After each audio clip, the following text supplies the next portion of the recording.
नशर फ़िरोज़ मोरो शहर के वार्ड नंबर 2 अहमदाबाद कॉलोनी जे रहवासी हाकिम अली चांडियो इलाही बख्श साहिब चांडियो पंहिंजे माइटनि जे ज़ुल्म खां तंग थी नेशनल प्रेस क्लब नशर फ़िरोज़ पहुची मीडिया सां ॻाल्हाईंदे चयो त सिकंदर चांडियो सोडो सजा चांडियो ऐं आज़म 4 साल अॻु असांजे भाउ अली असगर खे क़तल कयो उहो केस मोरो कोर्ट में हलंदड़ आहे। हाणे हू केस तां हथ खणण लाइ धमकी ॾियनि था।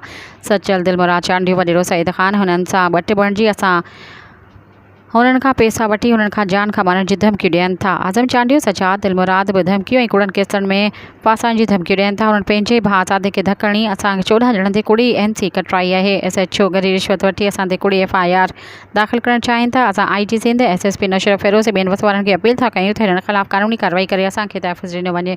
ॿी सूरत में असां मजबूर थी SSP ऑफिस अॻियां धरणो हणंदासीं। कुझु बि थियो त हुनजा ज़िम्मेवार असांजे मथियां माण्हू हूंदा। सब्सक्राइब कयो अवामी न्यूज़ HD खे ऐं ताज़ा तरीन ख़बरुनि लाइ ॾिसंदा रहो अवामी न्यूज़ HD।